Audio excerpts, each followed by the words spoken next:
Hello dear, आपका स्वागत है ज्योमेट्री क्लास 3 के अंदर। हम आगे अपनी जर्नी को कंटिन्यू करेंगे। तो आगे बढ़ने से पहले ये जो एक प्रॉब्लम है ये बार बार अपने ग्रुप के अंदर मेरे सामने आ रही है, तो इसको मैं एक बार अच्छे से एड्रेस कर देता हूँ। कई सारे बच्चे हैं वो काफ़ी डरे हुए हैं। क्यों? क्योंकि सब्जेक्ट्स इतने ज़्यादा कवर करने हैं, तो कभी उनके दिमाग में ये आता है कि यार करंट अफेयर तो रह ही गया, वो कैब तो रह ही गया है, या फिर वो वाला सब्जेक्ट तो मैंने कई दिनों से छुआ ही नहीं है, वो तो कवर हो ही नहीं रहा।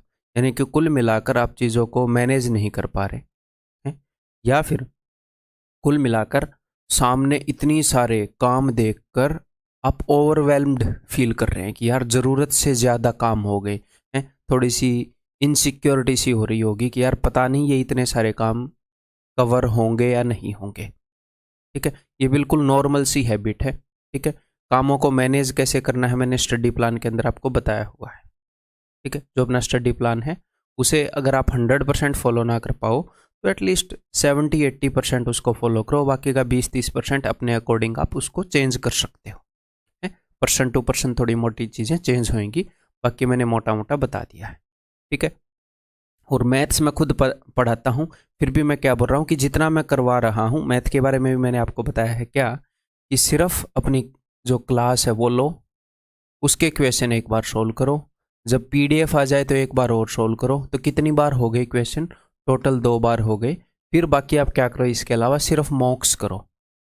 जब एक बार मैथ्स पूरा हो जाए तो उसके बाद दोबारा इस पीडीएफ को सोल्व करना, फिर इस पीडीएफ को सोल्व करना। ठीक है, तो आपने क्या करना है, पहली बार जब हम कर रहे हैं तो एक बार आप क्लास देख रहे हो, साथ के साथ क्वेश्चन सोल्व कर रहे हो, और जब पूरे चैप्टर की पीडीएफ आ जाती है तो फिर आप क्या करते हो, फिर एक बार उस पीडीएफ के थ्रू गो थ्रू हो जाओ। जब प्रिंटेबल पीडीएफ आ जाती है तो 2 बार गो थ्रू हो गए हैं। तब देख लो कि कौन से क्वेश्चन को आप कर पा रहे हो। जिस क्वेश्चन को नहीं कर पा रहे, एक बार करने के बावजूद नहीं कर पा रहे, इसका मतलब वो आपको बाद में तंग कर सकता है, उसको मार्क कर लो।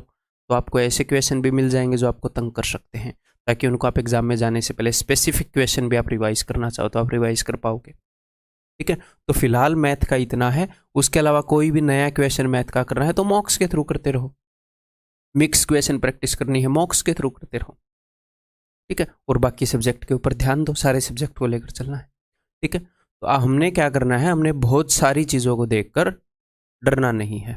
जैसे मांझी जो हैं, उन्होंने जब पहाड़ तोड़ा तो मोस्ट ऑब्वियस था इतनी बड़ी चीज़ को देखकर डरना, तो उन्होंने एक एक पत्थर करके, और ये स्टोरी तो रियल है, अगर रियल नहीं होती तो भी ये लगता कि ये तो जस्ट कहानी है, ये तो रियल है। एक बंदे ने एक एक पत्थर तोड़कर एक एक चोट से उसने इतनी लाख करोड़ चोट मारी कि उसने एक पहाड़ को काट दिया। आपने पूरे सिलेबस को देखकर नहीं डरना है, पूरी बड़ी चीज को, पूरे परोठे को देखकर ऐसे नहीं डरना कि इस पूरे को मैं कैसे खाऊंगा। नहीं, आप एक एक बाइट करके खाओगे तो पूरा परोठा भी खत्म हो जाएगा, है ना, पूरा पिज्जा खत्म हो जाएगा। एक एक स्लाइस उठा के एक एक बाइट करके खाओगे, तो डरना नहीं है कि ये काम कैसे होएगा।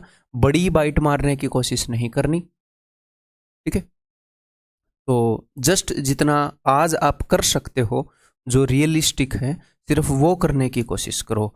बस सिर्फ और सिर्फ आज पर फोकस करो। आज तो रायता नहीं फैला रहे हो ना, आज तो रायता नहीं फैला रहे हो। अगर आप ये सोच कर कि यार ये नहीं हो रहा, ये नहीं हो रहा, ये नहीं हो रहा, और आज नर्वस हुए बैठे हो, आज का काम नहीं कर रहे हैं, तो गड़बड़ है। और एक और बात कि यूट्यूब पर मत भटको, मैं मैथ्स करा रहा हूँ, भरोसा है, मत भटको भाई साहब। एक भी चीज़ मत देखो, कोई कुछ भी दिखा दे आपको, कुछ भी करा दे, ये आता है ये नहीं आता है, आपके लिए फ़ायदा होगा। प्लीज़ मत भटको इधर उधर। ठीक है, अगर आपको मैथ्स के क्वेश्चन से डरना अच्छा लगता है तो एक बार एग्ज़ाम क्लियर कर लो, है, फिर मेरे पास आ जाना है। ऐसे क्वेश्चन भी दे दूंगा जिससे आपको दस्ती लग जाएंगे, है, डर के। अगर आपको डरना अच्छा लगता है तो आ जाना स्पेसिफिकली डर के, डरने के लिए।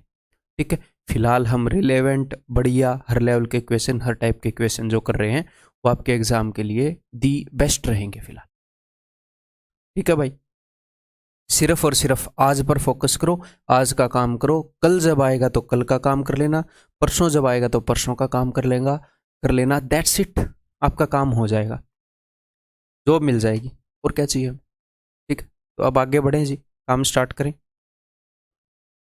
तो अभी हम करने वाले हैं जी पाइथागोरस थ्योरम, पाइथागोरस की सारी फैमिली। तो पाइथागोरस थ्योरम क्या है, किसी भी राइट एंगल ट्रायंगल के अंदर ठीक है, ये तो हो गया अपना बेस, ये हो गया अपना परपेंडिकुलर, और ये हो गया अपना हाइपोटेन्यूज यानी कि कर्ण। बेस मतलब कि आधार, परपेंडिकुलर यानी कि लंब। ठीक है, तो हाइपोटेन्यूज का स्क्वायर AC स्क्वायर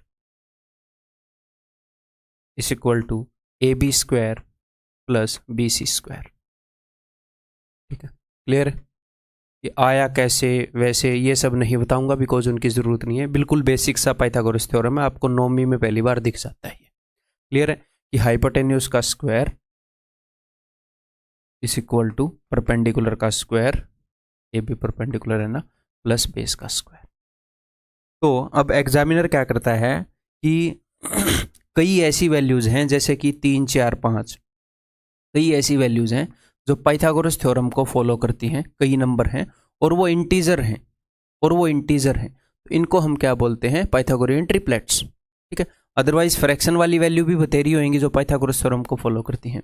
तो जो इंटीजर की फॉर्म में है और पाइथागोरस थ्योरम को फॉलो करती हैं उनको पाइथागोरियन ट्रिपलेट बोलते हैं, और उन पाइथागोरियन ट्रिपलेट को वो बार बार यूज करता है। ठीक है, अगर मैं आपको ये बता दूं कि एक राइट एंगल ट्रायंगल है, इसका हाइपोटेन्यूज 5 है, इसका परपेंडिकुलर 3 है, तो बेस बताओ, तो आप बिना सोल्व किए बोल सकते हो कि ये 4 है। क्लियर है? पहले यूज किए है ना पाइथागोरियन ट्रिपलेट। ठीक है, तो जरूरी नहीं है कि वो सिर्फ पाइथागोरियन ट्रिपलेट ही यूज करेगा, मतलब कि बेसिक फॉर्म यूज करेगा, वो इसके मल्टीपल भी यूज कर सकता है। अगर आपको ये पता चलता है कि भाई कोई राइट एंगल ट्रायंगल है, यहाँ पर क्या है, यहाँ पर 18 है, यहाँ पर 24 है, तो आप देख सकते हो कि 3 का 6 गुना, 4 का 6 गुना, तो ये 5 का 6 गुना होएगा 30।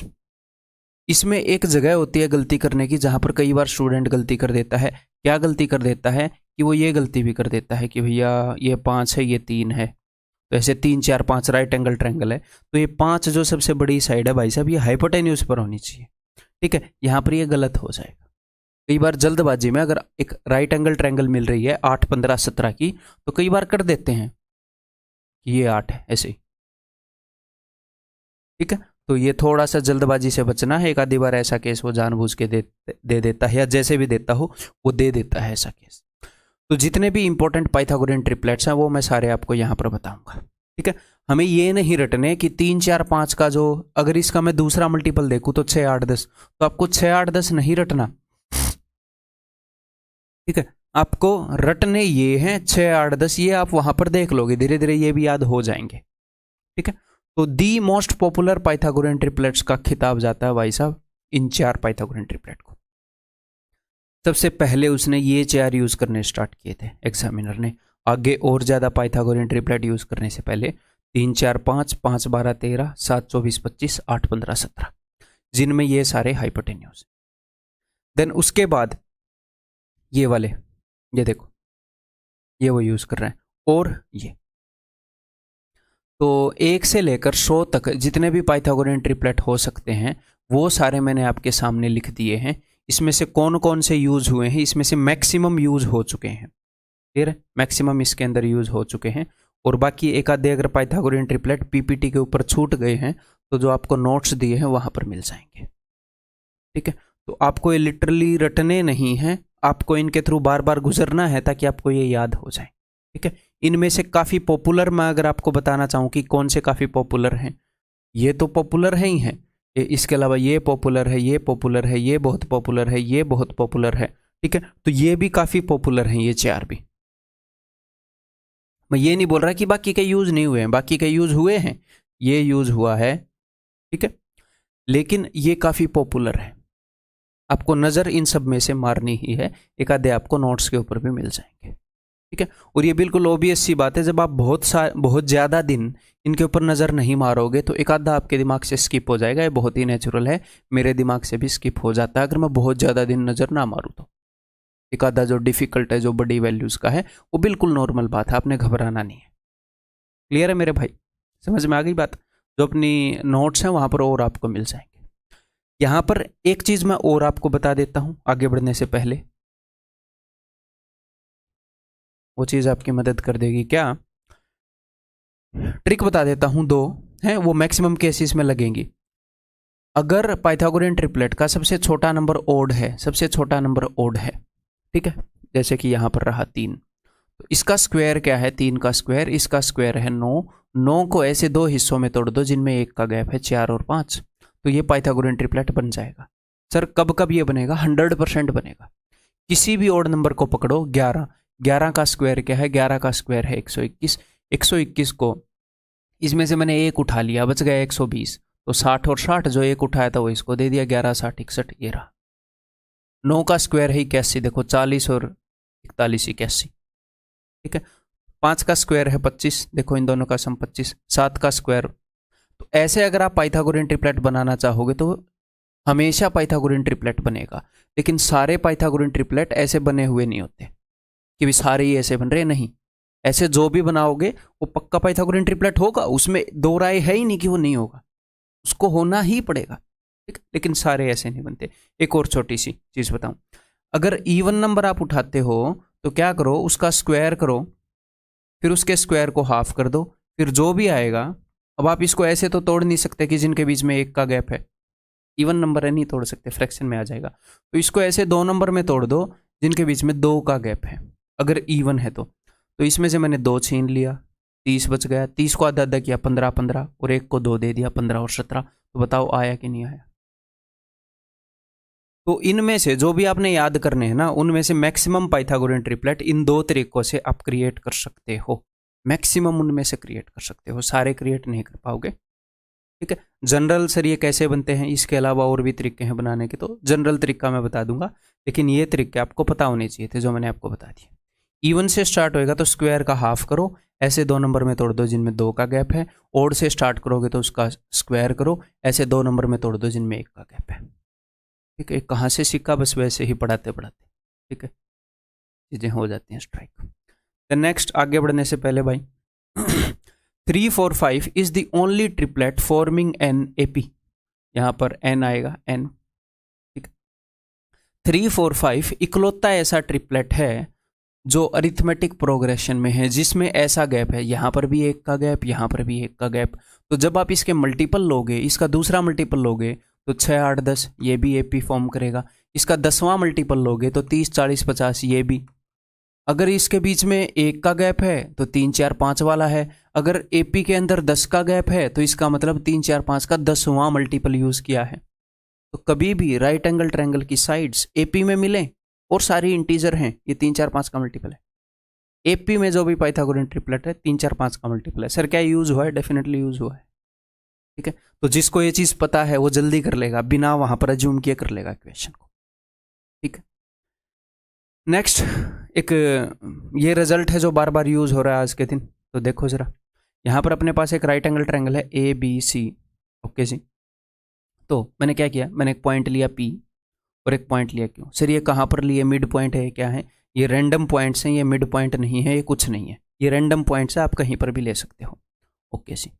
तो मैंने यहाँ पर ये लाइन ड्रॉ कर दी, इसको CVN बोलते हैं, जो भी ट्रायंगल के बीच में लाइन आती है। यहाँ से एक लाइन ड्रॉ कर दी, ठीक है मेरे भाई, ओके। पी और क्यू को मिला दिया एक डॉटेड लाइन से, ठीक है। तो यहाँ पर 90 डिग्री के सामने मुझे 4 लाइनें दिख रही हैं। ये मैं यहाँ पर प्रूव करके नहीं बताऊंगा आपको, वो रटवा दूंगा कैसे है, ठीक है। प्रूव आप पाइथागोरस थ्योरम से इजीली कर सकते हो। 90 डिग्री के सामने 4 लाइनें दिख रही हैं। मैं यहाँ पर 4 ट्रायंगल बना सकता हूँ जो राइट एंगल ट्रायंगल की है। कौन कौन सी बनाकर दिखाऊं, देखो, एक तो ये ट्रायंगल बन गई, तो ये क्या है, ये है हाइपोटेन्यूज। एक ये ट्रायंगल बन गई, तो ये क्या है, ये है हाइपोटेन्यूज। एक ये ट्रायंगल बन गई, तो ये क्या है, ये है हाइपोटेन्यूज। एक ये ट्रायंगल बन गई, तो ये क्या है, ये है हाइपोटेन्यूज। तो 90 डिग्री के सामने मेरे भाई मुझे 4 हाइपोटेन्यूज दिख रहे हैं। 4 हाइपोटेन्यूज दिख रहे हैं कि नहीं दिख रहे, ये वाला, एक ये व्हाइट वाला, ये व्हाइट वाला और ये ब्लू वाला। मैंने इन दोनों को जानबूझ के ब्लू रखा है। अब मुझे एक बात बताओ, मान लो मुझे टीम बांटनी है, मान लो आपको कैरम खेलना है, कैरम खेलना है, ठीक है। तो एक तरफ तो प्लेयर हैं, एक बहुत ही बेहतरीन प्लेयर है, इन हाइपोटेन्यूज में 4 हैं, 1 2 3 और 4। सबसे बड़ा हाइपोटेन्यूज कौन सा होगा, कॉमन सेंस, ये सबसे बड़ा होएगा, ठीक है, सीधा सीधा दिख रहा है। सबसे छोटा हाइपोटेन्यूज कौन सा होएगा, PQ होएगा, ठीक है। अब मुझे कैरम बोर्ड खेलना है, मेरे पास 4 प्लेयर हैं, तो अगर मुझे टीम बनानी है तो मैं कैसे बनाऊंगा, एक सबसे तगड़े प्लेयर के साथ मैं किसको दूंगा, सबसे तगड़े प्लेयर के साथ सबसे कमजोर को दूंगा। तभी बराबर ही रहेगी। सबसे तगड़े प्लेयर के साथ किसी और को दे दिया, एक तो वो ऑलरेडी तगड़ा है, और कोई और प्लेयर दे दिया जो कि मतलब कमज़ोर नहीं है, वो भी ठीक ठाक है, तो वो लोग जीत जाएंगे। तो हमने तो बराबरी करनी है।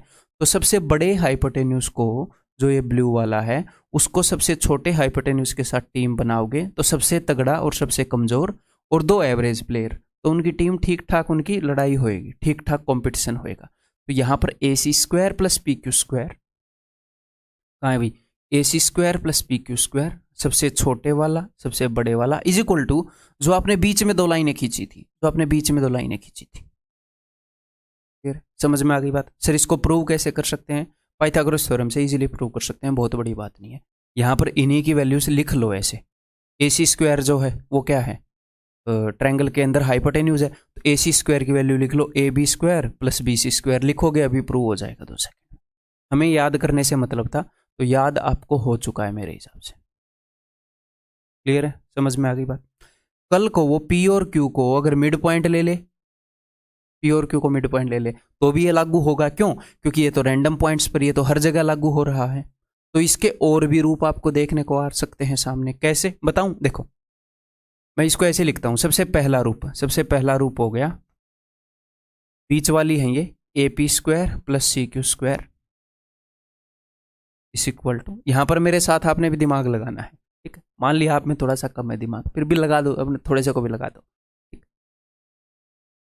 ए P square plus C Q square is equal to A C square बड़े वाला और ये छोटे वाला, A C square plus P Q square, ठीक है। If P and Q are midpoints, अगर पी और क्यू मिड पॉइंट्स हैं तो क्या होएगा, आपको अलग से रटना नहीं पड़ेगा, टेंशन मत लो, है? तो बड़ा भाई तुम्हारे साथ है, फालतू के वर्डन थोड़ी देंगे आपको। देखो तो A P square plus C Q square, उन्हीं को लिख रहा हूं मैं बीच वालों को, A P square plus C Q square is equal to, अब ध्यान से देखो, अगर ये मिड पॉइंट है, अगर ये मिड पॉइंट है तो आपको ये बात पता होगी, मिड पॉइंट थ्योरम आगे जो हम करने भी वाले हैं, अगर ये मिड पॉइंट है, किसी भी ट्रायंगल की दो साइडों के मिड पॉइंट को मिलाओगे तो ये जो साइड बनती है ये इसकी हाफ बनती है, ये अगर x है तो ये 2x होएगा, ठीक है। यानी कि पी क्यू को क्या मैं क्या लिख सकता हूं, पी क्यू को मैं लिख सकता हूं ए सी बाई 2, लिख सकता हूं कि नहीं? जी सर। तो पी क्यू स्क्वायर को मैं क्या लिख सकता हूं, तो मैं पी क्यू स्क्वायर को लिख पाऊंगा क्या, ए सी बाई 2 का स्क्वायर, ठीक है। तो मैं क्या कर सकता हूं, अगर ये मिड पॉइंट है तो मैं यहां पर देखो, पी क्यू को मैं ए सी की फॉर्म में लिख सकता हूं, जी हाँ। ए सी को पी क्यू की फॉर्म में लिख सकता हूं, जी हाँ। तो बस मैं एक बार दोनों को ए सी की फॉर्म में लिख दूंगा, एक बार पी क्यू की फॉर्म में लिख दूंगा, बन जाएंगे दो फॉर्मूले।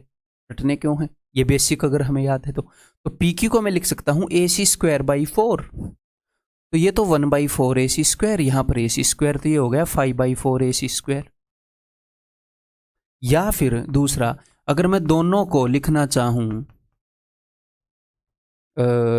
इस पी क्यू की फॉर्म में, तो ए सी स्क्वायर को मैं लिख सकता हूं, ए सी स्क्वायर को मैं कैसे लिख सकता हूं, 2 पी क्यू का होल स्क्वायर, ऐसे। ए सी जो है वो पी क्यू का डबल है, ए सी इक्वल टू 2 पी क्यू, तो ये क्या हो जाएगा, स्क्वायर खोलेंगे तो 4 P Q square plus P Q square, तो 5 पी क्यू स्क्वायर। समझ में आ रही है बात कि नहीं? समझ में आ रही है। अगर कभी भी वो इनको मिड पॉइंट देता है तो मुझे 2 सेकंड लगते हैं, मुझे पता है ये एवरेज प्लेयर हैं, ये सबसे तगड़ा प्लेयर है, ये कमज़ोर प्लेयर है तुम्हारी तरह, तो मुझे पता है इन दोनों की टीम बनती है। एक बार वो क्या कर सकता है, इसको इसकी फॉर्म में लिख देगा, इसको इसकी फॉर्म में लिख देगा, 2 सेकंड लगते हैं मुझे ये फॉर्मूला जनरेट करने में, भले ही मैं कंप्लीटली भूल चुका हूँ। तो जनरेट कर पाओगे कि नहीं? ठीक है, आगे बढ़ें। देन पाइथागोरियन ट्रिपलेट्स का बेसिक फॉर्मेट क्या होता है, कहाँ से बनते हैं, जैसे वो उस मूवी में पूछ रहा था ना कहाँ से आते हैं ये लोग, तो ऐसे पाइथागोरियन ट्रिपलेट कहाँ से आते हैं वो मैं आपको बता देता हूँ।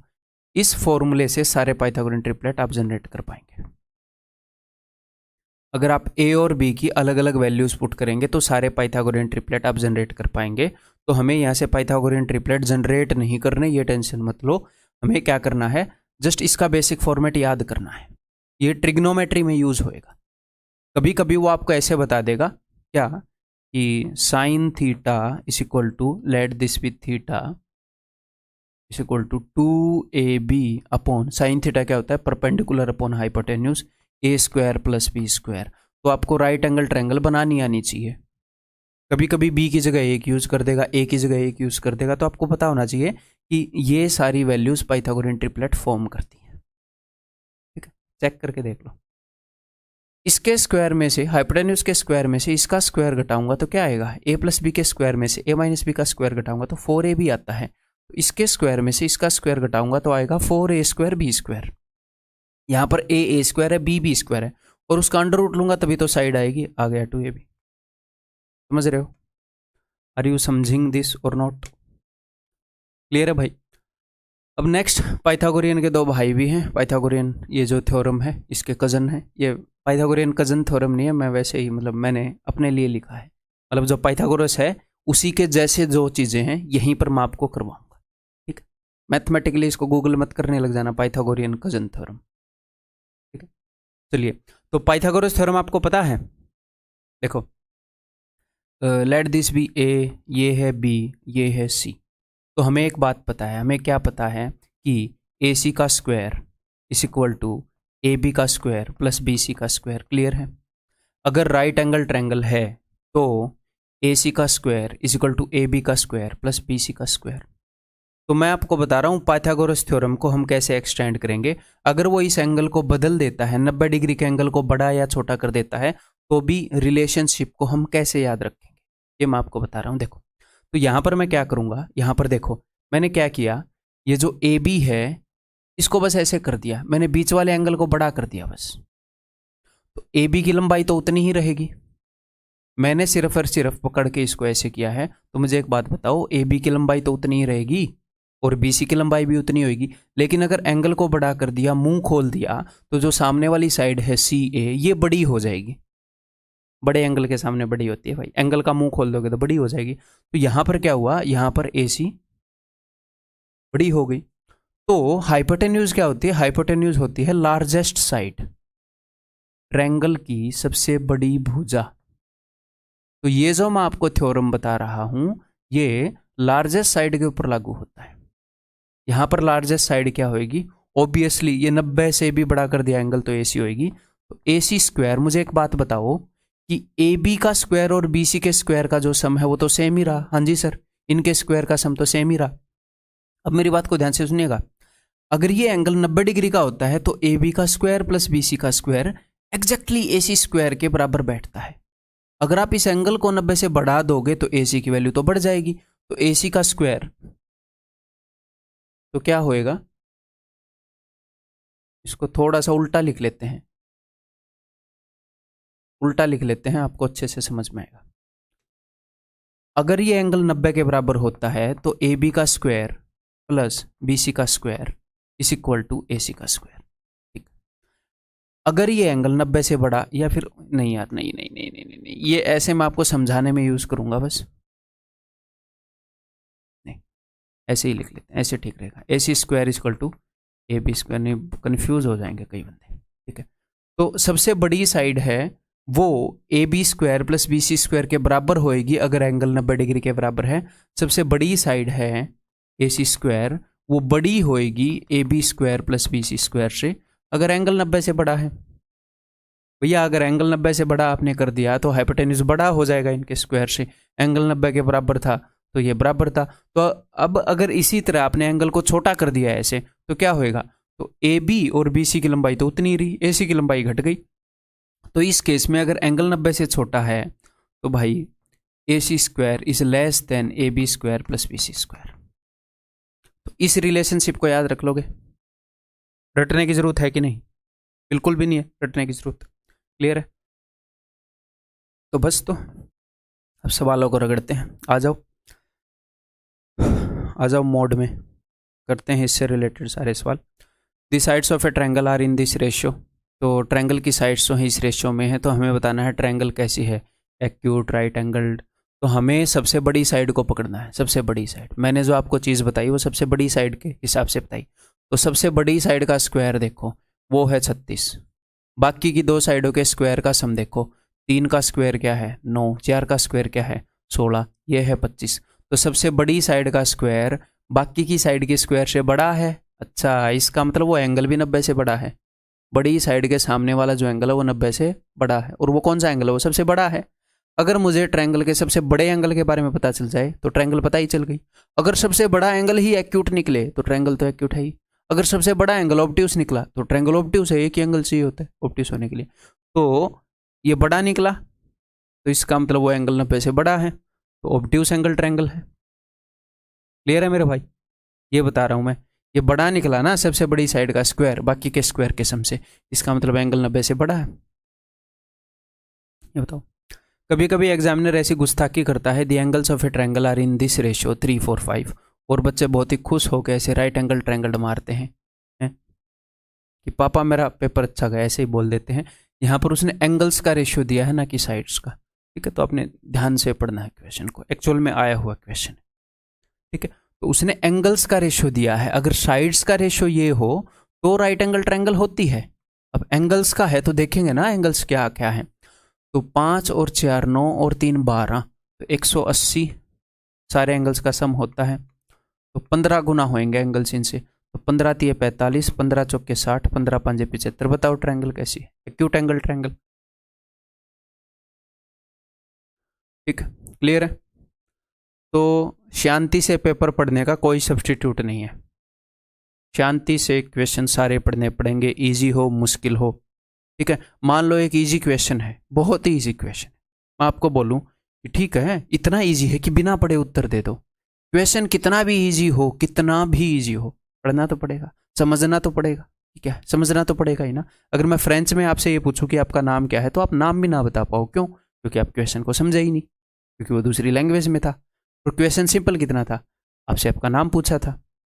तो क्वेश्चन सिंपल हो डिफिकल्ट हो, क्वेश्चन को समझना पड़ेगा, उसका कोई सब्स्टिट्यूट नहीं है। तो शांति से हमेशा पढ़ो, नहीं तो पछताओगे बाद में। The length of 3 sides of a right angle triangle, तो 3 साइड्स की लंबाई है x-2, x एंड x+2। यहां पर आपको कोई चीज दिख रही है? देखो, x से 2 छोटी और x से 2 बड़ी, ये तो AP में है, 2 2 का फर्क है। अगर ये AP में है कुल मिलाकर, देखो x-2 x और x+2 ये AP में है, और AP में कितने का फर्क है? 2 का। AP में कितने का फर्क है? 2 का। मैंने क्या बताया था? एक ही पाइथागोरियन ट्रिपलेट है जो AP में है, 3 4 5। तो 3 4 5 का दूसरा मल्टीपल है ये। 6 8 10 को यूज कर रहा है एग्जामिनर। x की value 8, that's it. The value of x is equal to 8। Clear है सर? अदरवाइज कैसे करेंगे? अदरवाइज आप ऐसे करोगे, राइट एंगल ट्रायंगल बनाओगे। ठीक है, राइट एंगल ट्रायंगल बनाओगे, सबसे बड़ी साइड होगी x+2। ठीक है, तो 90 डिग्री के सामने x+2 लिखोगे। उसके बाद कहीं पर भी x लिख दो, कहीं पर भी x-2, फर्क ये नहीं पड़ता। उसके बाद पाइथागोरस थ्योरम लगाओगे कि इसका स्क्वायर इज इक्वल टू इसका स्क्वायर प्लस इसका स्क्वायर, एंड सोल्व करोगे। ठीक है, तो ये एपी वाली चीज ध्यान रखो। अगर 3 4 5 के अलावा कोई और पाइथागोरन ट्रिपलेट उसने यूज किया होता तो वो एपी में होएगा नहीं, है ना? नहीं होएगा। तो फिर हम ऐसे कर लेंगे अपने इससे फॉर्मूले से, फिर हम कर लेंगे। अदरवाइज फिर भी मेरे दिमाग में एक बात तो आ रही है, एक बार मुझे सोचने दो। अगर उसने कुछ और यूज़ किया तो हम एक और तरीके से कर सकते हैं, बिना क्वेश्चन को एक्चुअल सोल्व किए, मतलब बिना ऐसे हम कर सकते हैं, कर तो सकते हैं। कैसे? अभी बताता हूँ। देखो, अभी मेरे दिमाग में आया, बट फिर भी वो थोड़ा सा कॉम्प्लिकेटेड हो गया, बट फिर भी मेरे दिमाग में एक चीज़ आ रही है, आपको बताई दूँ मैं।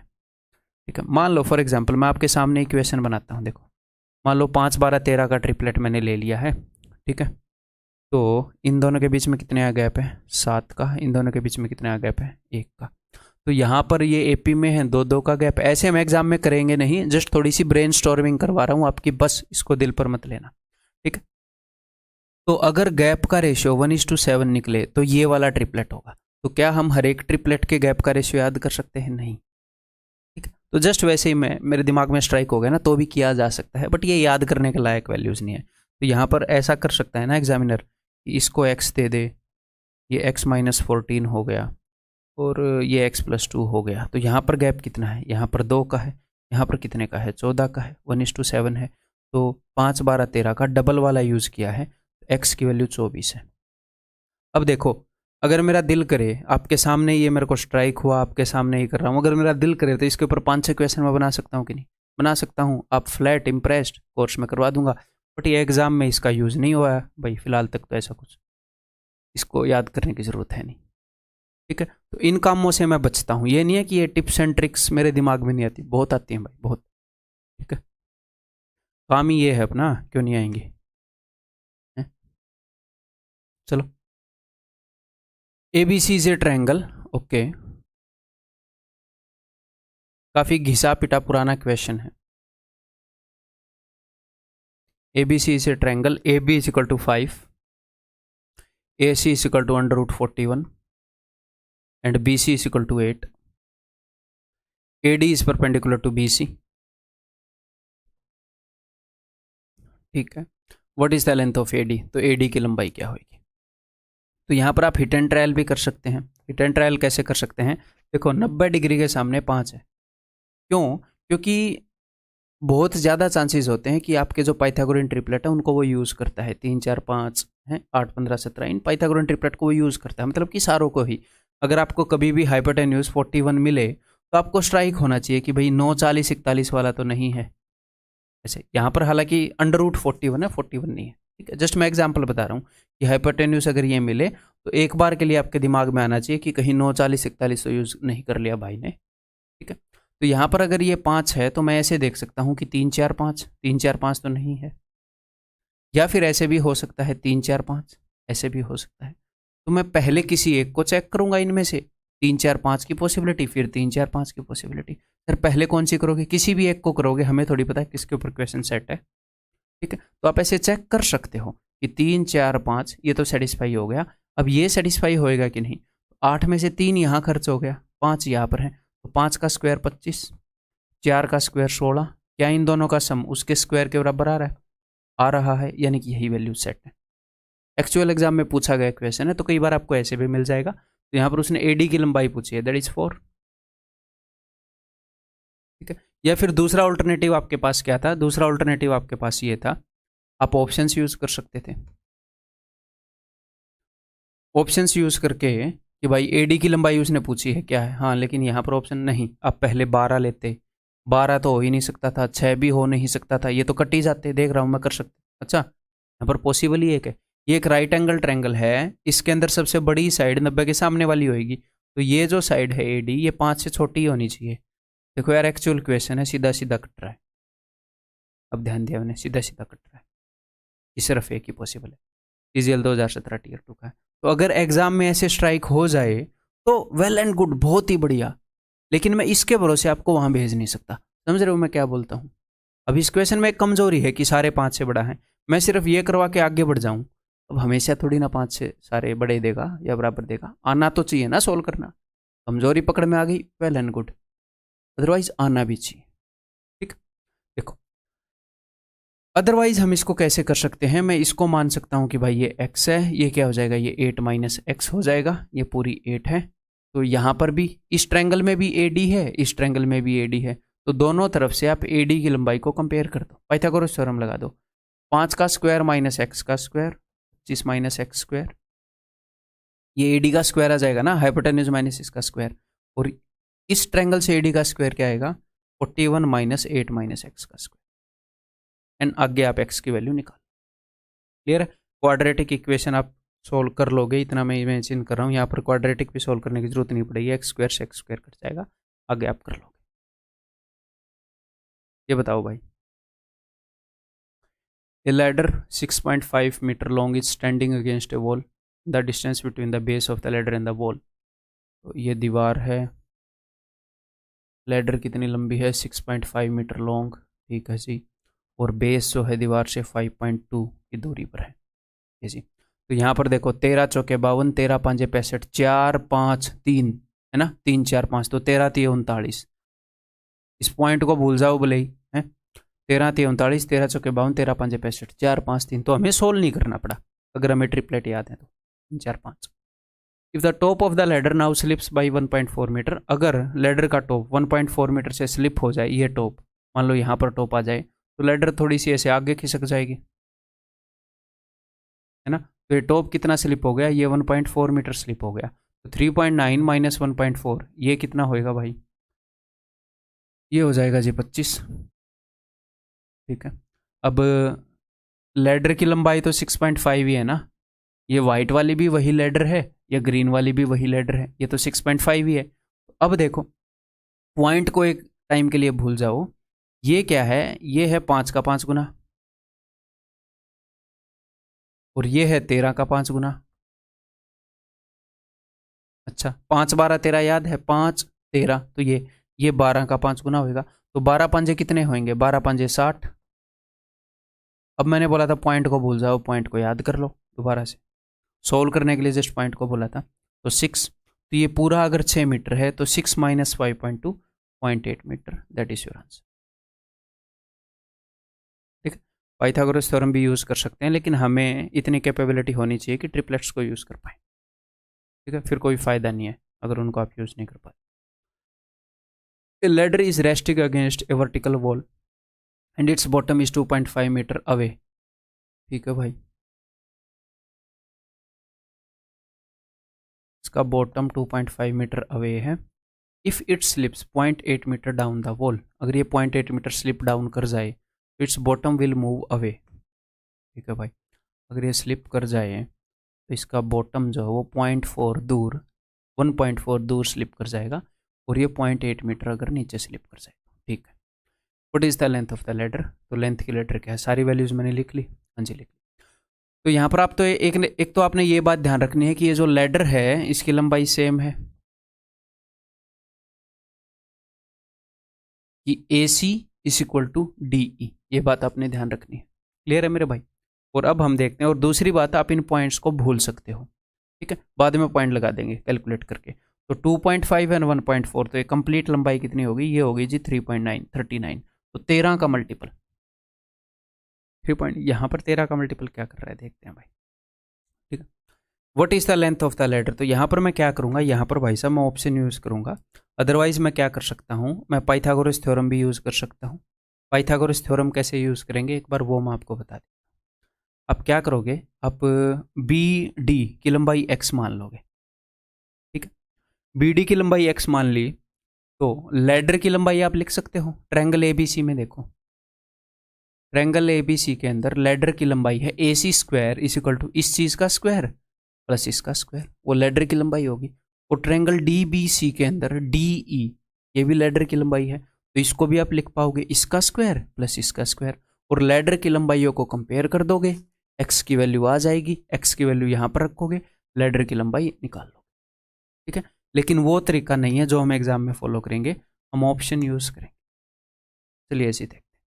तो यहाँ पर मेरे पास अगर मैं ब्लू वाली ट्रायंगल के अंदर देखूँ तो मेरे पास 25 है, 5 का मल्टीपल है, तो हो सकता है 5 12 13 वाला हो, चांसेस है 5 का मल्टीपल है। तो मैं लेडर ऐसी देखूंगा जो किसी पाइथागोरियन ट्रिपलेट के मल्टीपल की फॉर्म में आती हो, मोस्ट प्रोबेबली ऐसे मिलती है, ये एक्चुअल एग्जाम का क्वेश्चन है। ठीक है, तो यहाँ पर एक ही ऑप्शन है जो हमें चीख चीख के बुला रहा है, 6.5, बाकी ऑप्शन नहीं है। 6.5 ये 5 का मल्टीपल है, वो 13 का मल्टीपल है, 7.5 भी हो सकता है, लेकिन ये 13 का मल्टीपल है। ठीक है, तो बेसिक मेथड मैंने आपको बता दिया, अब ये भी आपको चेक करना आना चाहिए। तो एक बार लेडर की लंबाई अगर मैं 6.5 मान लूँ, तो ब्लू वाली ट्रायंगल के अंदर देखो 5 का 5 गुना, 13 का 5 गुना, 12 का 5 गुना 60, तो ब्लू वाली ट्रायंगल के अंदर ये सारा क्या होना चाहिए, ये सारा 60 होना चाहिए, यानी कि 6.0। अगर ये 6.0 है उसमें से 8 गया, ये होना चाहिए 5.2, ये ठीक है, ये 5.2। अब आप इस ट्रायंगल में देख लो डी बी ई के अंदर, ये देखो 13 का 4 गुना, 13 चौके 52, 13 का 3 गुना, तो ये क्या होगा, ये होगा 13 का 5 गुना 65, 6.5 वेरीफाई हो रहा है, तो आंसर इज ऑप्शन। खत्म, क्लियर है। तो पाइथागोरियन ट्रिपलेट्स आपको यूज करने आने चाहिए, ठीक है भाई, अपने एग्जाम में रिक्वायरमेंट है इनकी। तो point D is taken from the side B C of a right angle triangle A B C where A B is hypotenuse. ठीक है, ए बी हाइपोटेन्यूज है, A B C, point D is taken from the side B C, तो B सी पर एक point D लिया है, 10 तो कौन सी कंडीशन ट्रू होएगी? तो यहाँ पर मैं आपको बेसिक से भी बता देता हूँ, अदरवाइज बेसिक से करने की कोई ज़रूरत नहीं है ऐसे क्वेश्चंस को, ठीक है। लेकिन अगर बेसिक से करेंगे तो कैसे करेंगे? देखो, अपने पास दो राइट एंगल ट्रायंगल बनी है, ए सी डी और ए सी बी। इन दोनों राइट एंगल ट्रायंगल के अंदर ये वाली साइड कॉमन है, ठीक है। तो छोटी वाली राइट एंगल ट्रायंगल के अंदर ए सी स्क्वायर का मतलब है A D square minus C D square, क्योंकि ए डी हाइपोटेन्यूज है। बड़ी वाली राइट एंगल ट्रायंगल के अंदर ए सी स्क्वायर क्या मतलब है A B square minus B C square, है ना। यहीं से आ जाएगा आपका आंसर। सेकंड मेथड, ये पहला मेथड हो गया। सेकंड मेथड हम ये करेंगे, ये एक राइट एंगल ट्रायंगल है, जी हाँ सर। यहाँ पर पॉइंट डी उसने लिया है, जी हाँ सर। पॉइंट डी को कहाँ पर लिया है सर? रैंडमली लिया है, ओके। फिर उसने एक सिचुएशन पूछी है कि इनमें से कौन सा ट्रू है। तो क्यों ना हम ऐसी ही एक सिचुएशन क्रिएट कर लें जो इजी हो, जो कैलकुलेशन में इजी हो। जैसे 3 4 5, 3, इसको मैं ले लेता हूँ 4 और इसको मैं ले लेता हूँ 5। सर इस पॉइंट डी को कहाँ पर ले? कहीं पर ले लो, उसने रैंडमली दिया है, ये कहीं पर भी होगा तो बात ट्रू होगी। तो 2 2 ले लो, 1 3 ले लो, 3 1 ले लो, आपका दिल करे वैसे ले लो, फर्क ही नहीं पड़ता मेरे भाई, है? अब 2 2 लूंगा तो उसमें एक नुकसान हो सकता है, कभी कभी मुझे सी डी और बी डी में वहां पर फर्क नहीं दिखेगा अगर उसने सी डी और बी डी को यूज किया हो तो, क्योंकि दोनों बराबर है। ऐसे ले लिया करेंगे ताकि हमें फर्क भी दिख जाए। अब हाँ, आपको यही प्रॉब्लम होगी, इसमें और इसमें नहीं दिखेगा, इतनी भी टेंशन नहीं लेनी, ठीक है। बराबर लेके भी कर लेते तो हो जाता। एक बार देख लेते हैं। देखो, अगर ऐसे क्वेश्चन नहीं निकला तो हम वैल्यूज को बदल देंगे। ये 3 4 5 था, मैं 4 3 5 ऐसे करके ले लूंगा। तो अब वहां पर देखो, ए बी का स्क्वायर यानी कि ए बी का स्क्वायर यानी कि 25। अब मैं कंडीशंस को चेक करूंगा, 25 प्लस सी डी का स्क्वायर यानी कि 1 का square is equal to B C का square, B C 16, A D का स्क्वायर। तो ए डी का स्क्वायर क्या होगा? इसका स्क्वायर प्लस इसका स्क्वायर यानी कि 10। तो ये 26 है। तो अब इसको उत्तर टिक नहीं करना, अगर आप वैल्यू पुट करके कर रहे हो तो बाकियों को भी ऐसे करना पड़ेगा कि फॉल्स है ये। बेसिकली हम क्या कर रहे हैं? एलिमिनेट कर रहे हैं ऑप्शन, ठीक है। तो अगर आप इसको चेक करोगे, सी डी का स्क्वायर, सर फिर तो ऐसे ही इजी हो रहा है। ये क्वेश्चन इजी हो रहा है, कई कॉम्प्लेक्स क्वेश्चन है जो वैल्यू पुटिंग से इजी होंगे। सी डी का स्क्वायर 1 प्लस बी डी का square that is 9 is equal to 2 into A D का स्क्वायर दैट इज 10। ये हो गया गलत, ऐसे ही अगले गलत अगले गलत ऐसे ही होते रहेंगे, ठीक है। तो आंसर इस ऑप्शन है, क्योंकि ऑप्शन है यहाँ से आ रहा है ना, ए डी का स्क्वायर प्लस बी सी का square equal to A B square plus C D का स्क्वायर। ये बताओ,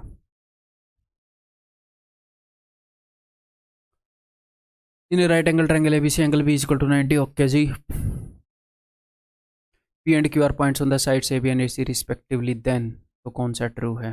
तो ये तो वही थ्योरम हो गया ना पूरा, ए क्यू का स्क्वायर, वही चीज़ पूछ ली है, क्वेश्चन तो मैंने लेना ही नहीं था, प्लस सी पी का square is equal to P Q का स्क्वायर प्लस ए सी का स्क्वायर ए क्यू सी। चलो ये डायरेक्टली वही रिजल्ट ही हो गया।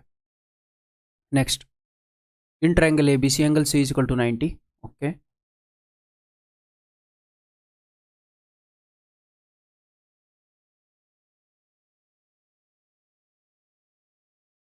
Point P and Q R on side A C and B सी।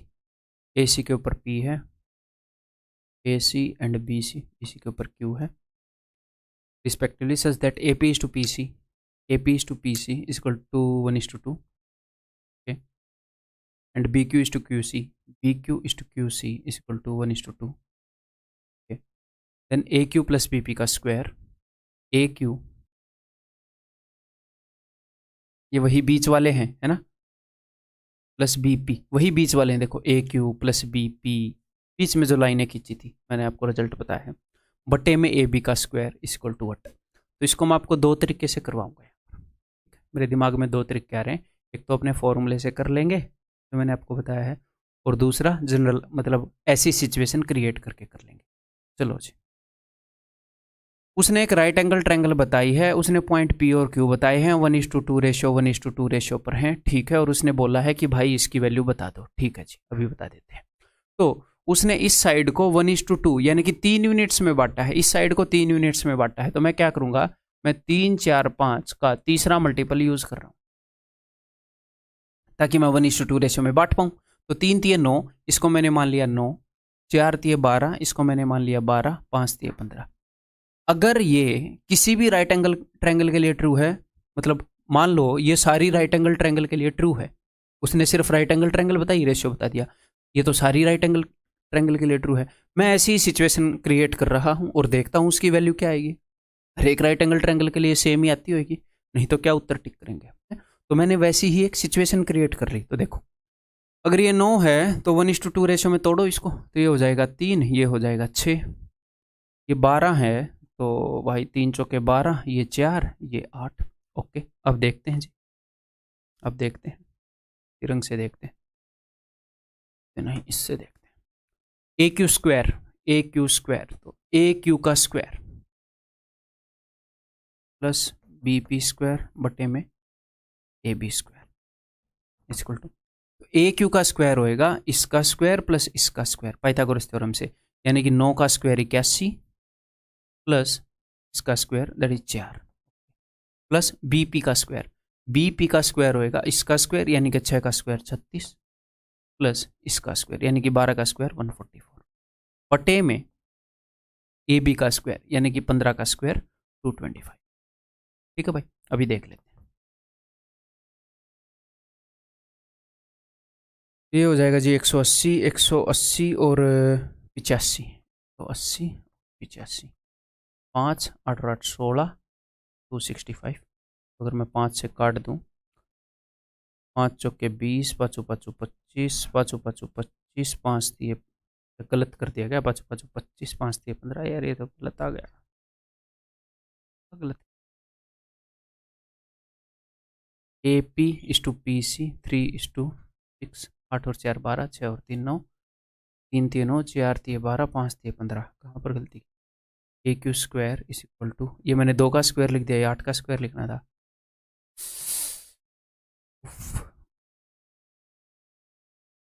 ये मैंने 2 का स्क्वायर लिख दिया, 8 का स्क्वायर लिखना था। ठीक है, कोई दिक्कत नहीं, बाकी भी देख ही लेते हैं। अब 36, 6 का स्क्वायर 12 का स्क्वायर 144। ठीक है जी, फिर से करते हैं। 180, 4 और 1 5, 145, 5 8 और 4 12, 325 बटे में 225। ये तो 25 से भी कट जाएगा, 25 निम्न 25 एक कम 25 दिए 13 बटे 9, तो आंसर इस ऑप्शन। तो बात समझ में आ गई। कभी भी ऐसी वो कॉम्प्लेक्स सिचुएशन दे तो हम क्या करेंगे, हम अपनी तरफ से एक सिचुएशन क्रिएट कर लेंगे, उसका आंसर दे देंगे। अब दूसरे किस मेथड से इसको किया जा सकता है, मैं साइड वाली स्क्रीन पर करके दिखाऊंगा। यहाँ पर मैं रब नहीं करना चाह रहा, तो या फिर यहीं पर करने की कोशिश कर लेते हैं एक बार, बिना रब किए अगर काम चल जाएगा तो।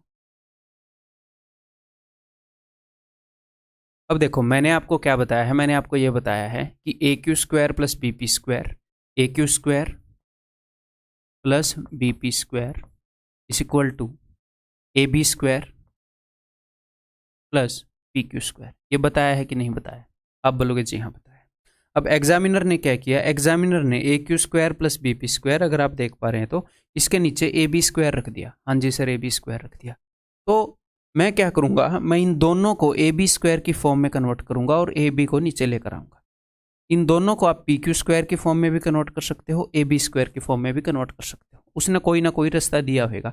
सर तब तो मिड पॉइंट दिए थे, अब मिड पॉइंट नहीं गिवन है, टेंशन मत कर पाएंगे। देखो, अगर कभी भी एग्जामिनर ऐसे करता है, अगर वो ऐसे ना भी दे तो ये तरीका तो मैंने बता ही दिया, बस अब हम दिमाग लगा रहे हैं ना, दूसरे तरीके से भी हम करने की कोशिश कर रहे हैं। ठीक, अदरवाइज मान लो ऐसा रास्ता ना दे तो ये तरीका तो है ही अपने पास, हमेशा जिंदाबाद है, इसमें कोई टेंशन भी नहीं है। थोड़ा सा दिमाग लगाते हैं, अपने लिए अच्छा ही होएगा प्रैक्टिस। देखो, अगर आपके पास कोई ट्रायंगल है ऐसे और किसी बंदे ने ऐसे बता दिया कि ये 2 है ये 1 है, ये 2 है ये 1 है, तो आपको ये पता है सिमिलरिटी वाली कंडीशन जो हम आगे करने वाले हैं उसको मैं यूज़ तो कर ही सकता हूँ, आप पहले से जानते होंगे, बाद में इसको सीखेंगे भी। तो अगर 2:1, 2:1 इस रेशियो में इस साइड, इन साइडों को बांट रखा है, तो ये जो लाइन है ये 2/3 होएगी इसके कंपैरिजन में, बिकॉज छोटी साइड 2 है तो बड़ी वाली 3 है, छोटी 2 है तो बड़ी वाली 3 है, तो बड़ी के कंपैरिजन में 2/3 होएगी। यहाँ पर भी वही मामला है। तो पी क्यू जो है, P Q that is 2/3 of A B. ये हम यहाँ पर यूज करेंगे, P Q is equal to 2/3 of A B. तो पी क्यू स्क्वायर क्या होएगा, पी क्यू स्क्वायर होएगा 4/9 ए बी स्क्वायर। तो क्या हो जाएगा, तो हो जाएगा 13/9 A B square. A B square को नीचे लेकर आऊंगा तो 13/9। समझ रहे हो, समझ रहे हो वो कैसे बना रहा है क्वेश्चंस को। इसीलिए जो अंडरस्टैंडिंग दी थी वो ऐसे ही काम आएगी, अगर वो चीज़ों को बदल देगा काम आएगी आपकी। 12 sticks each of length 1 unit are used to form a right angle triangle. The area of the triangle is what? तो 12 स्टिक हैं, हर एक की लंबाई 1 यूनिट है, ठीक है, और उसने एक राइट एंगल ट्रायंगल बनाई है। तो अगर उसने राइट एंगल ट्रायंगल बनाई है तो 12 स्टिक 12 डंडियों से बनाई है, ठीक है। यानी कि कहने का मतलब क्या है, इंटीजर से, ठीक है। एक साइड बनाने के लिए उसने कुछ डंडी ऐसे यूज़ कर ली होंगी, दूसरी साइड बनाने के लिए उसने ऐसे ही कुछ डंडी यूज़ कर ली होंगी, ऐसे, ठीक है। तो आपने एक ऐसी राइट एंगल ट्रायंगल देखनी है जिसका पेरीमीटर जो है वो 12 है, 12 डंडियों से उसने बनाया है। तो सबसे बेसिक राइट एंगल ट्रायंगल, ठीक है। तो कभी कभी ऐसे क्वेश्चन आते हैं कि जो सबसे बेसिक वाला राइट एंगल ट्रायंगल का जो पाइथागोरियन ट्रिपलेट है ना, सबसे बेसिक 3 4 5 5 12 13 7 24 25, जो मैंने 4 बताए थे 8 15 17, इनके ऊपर वो कई बार बना देता है, ठीक है। तो अपने दिमाग में रखना ये चीज़ कि आप उनको चेक कर पाओ। तो देखो 5 और 3 8 और 4 12, then the area of the triangle. अब तो आप इजीली एरिया बता दोगे, half into base into height.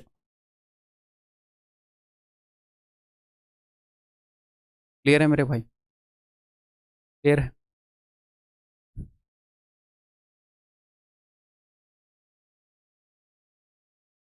PQR is a triangle right angled at Q. Okay.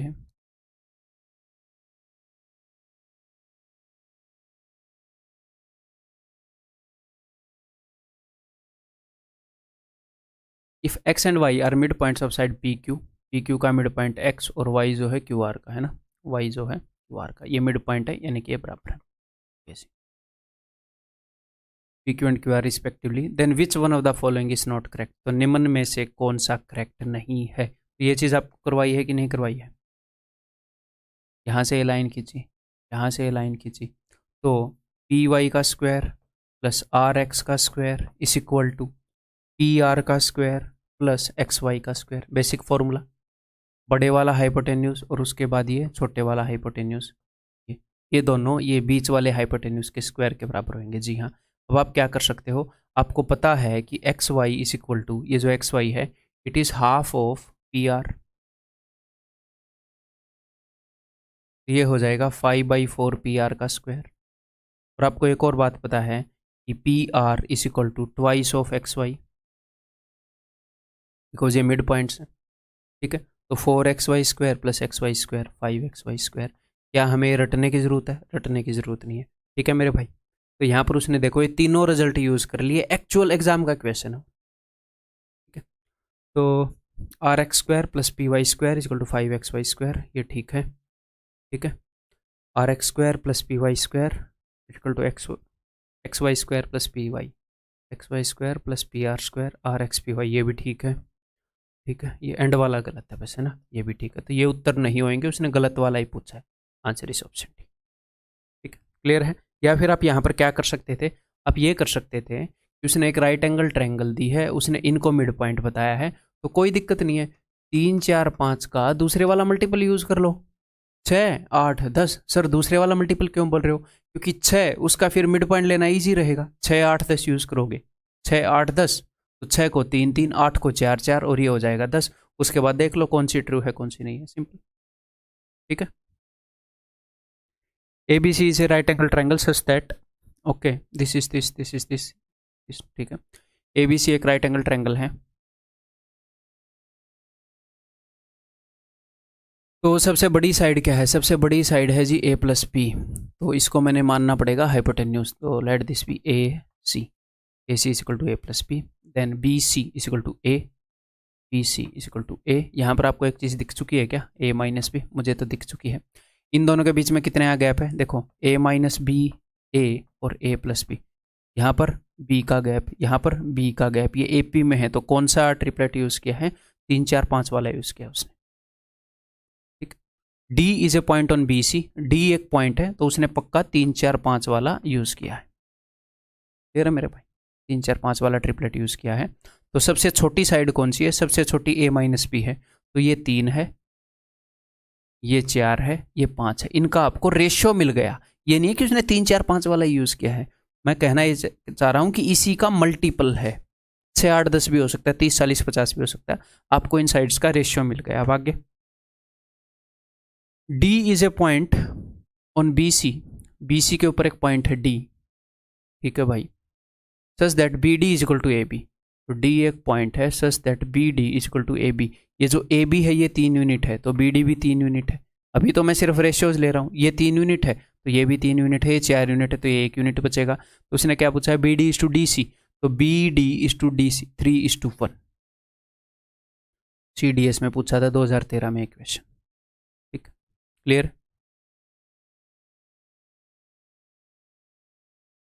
PQRS is a square whose side is 16 centimeter. What is the value of side of the largest regular octagon?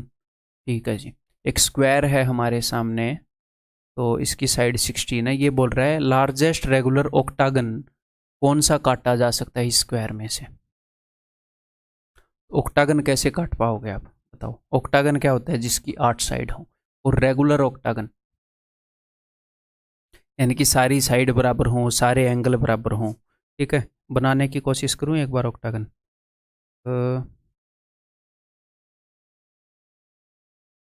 4 ऊपर बनाऊंगा, 4 नीचे, तो ऊपर कैसे बनाऊंगा, 1 2, थोड़ा यार देखते हैं बनेगा कि 1 2 3 4 5 6 7 और 8, ये बनेगा रेगुलर ऑक्टागन। तो कोई भी रेगुलर ऑक्टागन है, अगर आपने स्क्वायर से बनाना है तो पता है कैसे बनाना पड़ेगा। आपको ऐसे बनाना पड़ेगा, यहाँ से आप ऐसे काटोगे, यहाँ से आप ऐसे काटोगे, इसके कोनों को काटना पड़ेगा, यहाँ से आप ऐसे काटोगे, यहाँ से आप ऐसे काटोगे। तो ये जो अंदर जो फिगर बनी है ना, जिसको आप A B C D E F G H, A B C D E F G H, ये रेगुलर ऑक्टागन है। क्लियर है मेरे भाई।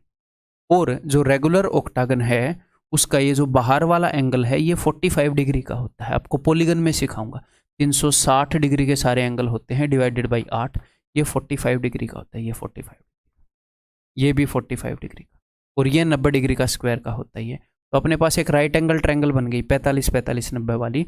और आपको राइट एंगल ट्रायंगल के स्पेशल केस ये दो तो पता ही होंगे या नहीं पता, 30 60 90। 30 के सामने वाली साइड अगर 1 यूनिट है तो 60 के सामने वाली √3 है, 90 के सामने वाली 2 यूनिट है। तो इनकी लंबाइयों का रेशियो पता होना चाहिए, 30 60 90 और 45 45 90 वाली ट्रायंगल का, 1 1 √2। ठीक है, क्लियर। अब एग्जैक्टली सेम कहानी जो है वो बाकी जगह पर हुई होगी। इस ट्रायंगल में देखो फिलहाल 45 के सामने अगर इस साइड की लंबाई 1 यूनिट है तो इसकी भी 1 यूनिट है, और ये जो डंडी है इसकी √2 यूनिट है। ठीक है, ये ऑक्टागन की साइड है, और ऑक्टागन है अपना रेगुलर, तो ये वाली भी ऑक्टागन की साइड है, तो इसकी लंबाई भी √2 होगी। ठीक है, और एग्जैक्टली सेम सिचुएशन यहां पर हुई होगी, तो ये 1 यूनिट है, ये 1 यूनिट है, ये भी √2 यूनिट है।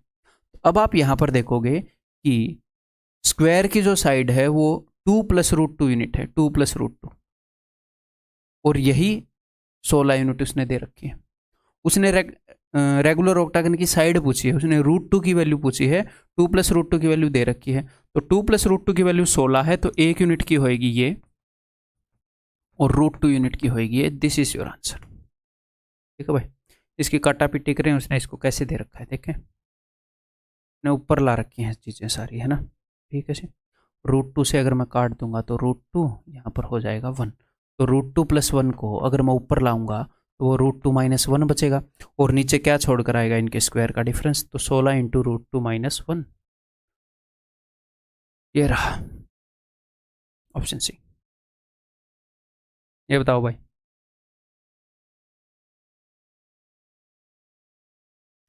दी side B C of a right angle triangle A B C, angle A B C equal to 90। ठीक है जी,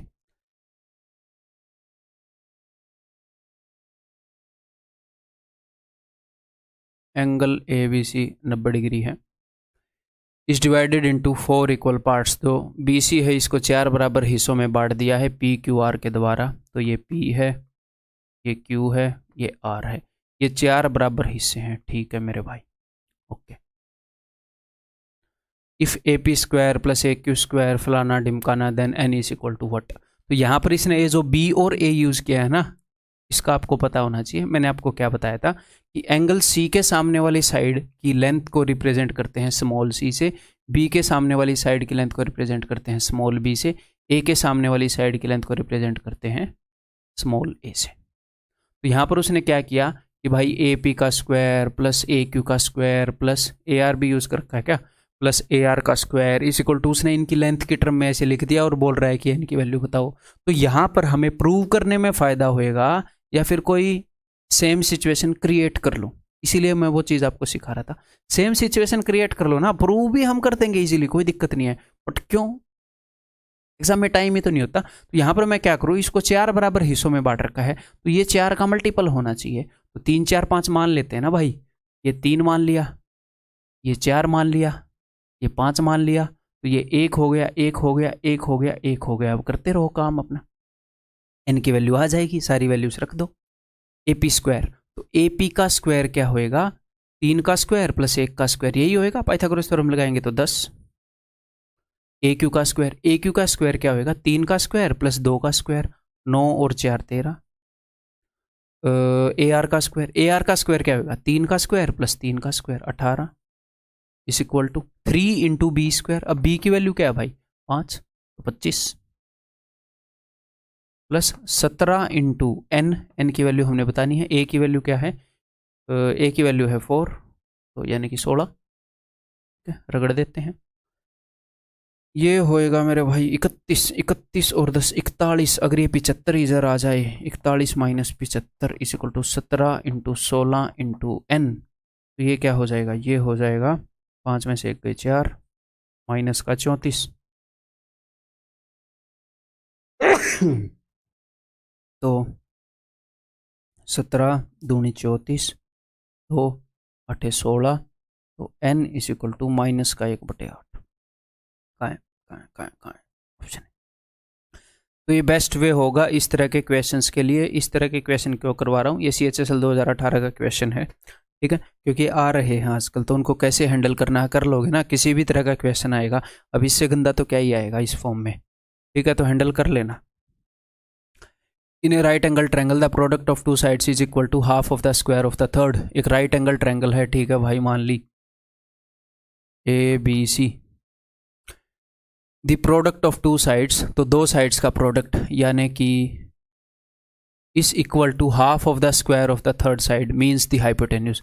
जो थर्ड साइड है वो हाइपोटेन्यूज है, ठीक है। तो ये जो 2 साइड हैं, the product of 2 sides AB into BC, यहाँ पर मुझे याद है कि ये है क्या, लेकिन मैं आपको वो नहीं बताना चाह रहा। मैं आपको बताना चाह रहा हूँ ये निकलेगा कैसे। The product of 2 sides is equal to half the square of third side. Third side क्या है, AC स्क्वायर, ठीक है। अब आपको पाइथागोरस थ्योरम से पता है कि AC square is equal to AB square plus BC square, ठीक है। इस 2 को तो मैंने इधर भेज दिया, तो twice of AB into BC is equal to AB square plus BC square, ठीक है। अगर मैं इसको उधर भेज दूँ तो AB square plus BC square minus twice of AB into BC is equal to 0।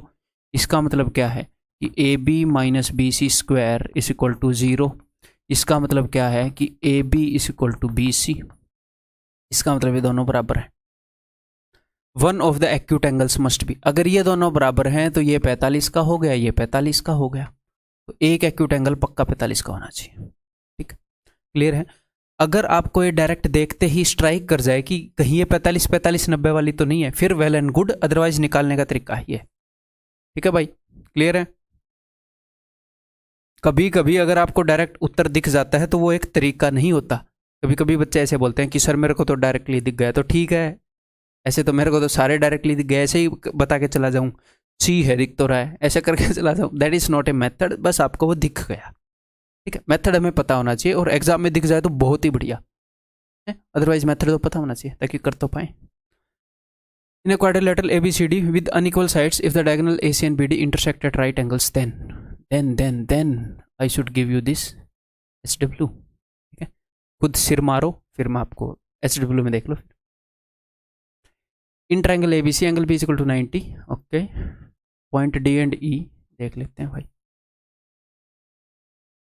In triangle ABC B is equal to 90 if points D and E are on side BC, D and E are on point BC such that BD is equal to DE is equal to EC, ये सारे बराबर हैं, then which of the following is true? SW करवाए हैं ऐसे question. SW में देखो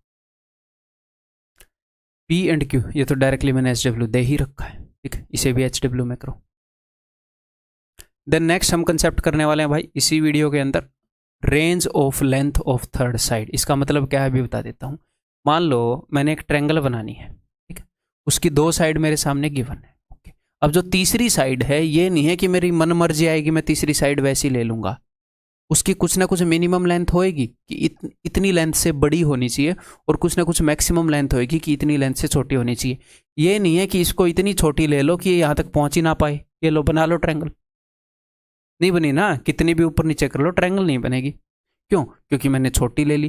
तो कुछ ना कुछ मिनिमम लेंथ फिक्स है। अगर आपको दो ट्रायंगल की दो साइड गिवन है तो थर्ड साइड की लेंथ कुछ ना कुछ मिनिमम से बड़ी होनी चाहिए। या फिर मान लो ये दो साइड हैं, तीसरी साइड को आपने बोला अच्छा कुछ ना कुछ मिनिमम लेंथ फिक्स है तो मैं अब की बार बहुत बड़ी ले लूँगा, तो इतनी बड़ी नहीं लेनी कि भाई उसके बाद फिर से ट्रायंगल बने ही ना। देखो कहाँ बन रही है, नहीं बन रही, ये पॉइंट और ये पॉइंट नहीं मिल रहे। तो अगर आपको दो साइड गिवन है तो तीसरी साइड की मिनिमम लेंथ कुछ फिक्स है, मैक्सिमम लेंथ कुछ फिक्स है, एक रेंज में ही उसकी लंबाई लेनी पड़ेगी तभी ट्रायंगल बनेगी। सर वो रेंज क्या है अभी बताऊंगा, बीच में क्यों बोल रहे हो। देखो तो भाई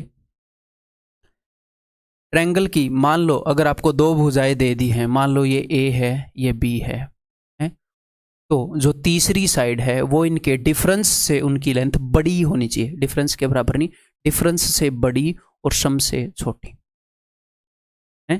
तो difference of two sides should be less than the third side,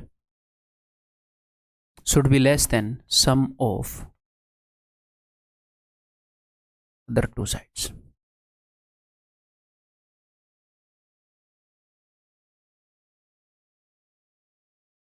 clear है, समझ में आ गई। आपको ये नहीं रटना, आपको क्या ध्यान रखना है, इसकी भाषा याद रखो कि अगर मुझे ट्रायंगल की दो साइड दे दी, या फिर दो साइड भी छोड़ो, कोई भी ट्रायंगल है, कभी कभी एग्जामिनर आपसे ये पूछता है कि अगर यहाँ पर साइड 5 6 7 है तो ये ट्रायंगल बनेगी कि नहीं, ऐसी ट्रायंगल बन सकती है कि नहीं जिसकी साइड्स 5 6 7 है। तो आप क्या करोगे, किसी भी एक साइड को पकड़ोगे, किसी भी एक साइड को, ठीक है। तो ट्रायंगल की हर साइड की लेंथ बाकी दो साइड्स के डिफरेंस से बड़ी और उनके सम से छोटी होती है हर एक की। तो सर क्या हम हर एक की चेक करेंगे, नहीं, एक की चेक कर लो, सारी कंडीशन सेटिस्फाई हो जाएंगी, ठीक है। 7 जो है इन दोनों के डिफरेंस से बड़ा है, इन दोनों का डिफरेंस है 1 1 से बड़ा है, इन दोनों का सम है 11 11 से छोटा है, ऐसी ट्रायंगल बन सकती है, ठीक है। क्या ऐसी ट्रायंगल बन सकती है कि 3 4 और 8, बताओ, किसी भी एक को पकड़ लो, 8 को पकड़ लो, 3 को पकड़ लो। मान लो मैंने 3 को पकड़ लिया तो 3 जो है इनके डिफरेंस से बड़ा है, इनका डिफरेंस तो 4 है, बड़ा कहाँ है, नहीं बन सकती ऐसी ट्रायंगल। इस साइड वाली किसी भी एक को पकड़ दो, ठीक है। तो ट्रायंगल की किसी भी साइड की लंबाई बाकी दो साइड की लंबाई के डिफरेंस से बड़ी और उनके सम से छोटी होनी चाहिए अगर आपको ट्रायंगल बनानी है। रगड़ दें अब काम को, चलो। Two sides of triangle are 4 centimetre and 7 centimetre if the perimeter of this triangle is denoted by P, then अगर दो साइड्स की लंबाई 4 और 7 है मेरे भाई, ये पहला ही क्वेश्चन है ना, हाँ। अगर दो साइड्स की लंबाई 4 और 7 है तो जो थर्ड साइड है उसकी लंबाई क्या होएगी, उसकी लंबाई मैं आपको रेंज बता देता हूँ, इनके डिफरेंस से बड़ी, 7 और 4 का डिफरेंस है 3, 3 से तो बड़ी होएगी, 3 नहीं होएगी, 3 से बड़ी होएगी, और इनका सम है 11, 11 से छोटी होएगी। तो रेंज को हम कैसे लिखते हैं, रेंज को हम लिखते हैं ऐसे, ठीक है। अब बात को ध्यान से सुनो, आपको कुछ ब्रैकेट्स का मतलब बताऊंगा। अगर मैंने ये वाली ब्रैकेट्स लगाई है, कभी कभी वो यूज़ कर लेता है ये वाली, इन वाली ब्रैकेट्स रेंज डिनोट करने के लिए, तो इनका मतलब है मैंने 3 को नहीं लिया, 11 को नहीं लिया, इनके बीच वाले सारे डिस्टेंस को लिया। अगर मैंने ब्रैकेट लगाई है ये वाली, तो इसका मतलब मैंने 3 को भी लिया है और 11 को भी लिया है और इनके बीच वाले डिस्टेंस को भी लिया है। अगर मैंने ब्रैकेट लगाई है ये वाली ऐसे, तो इसका मतलब मैंने 3 को तो नहीं लिया, लेकिन मैंने 11 को लिया है।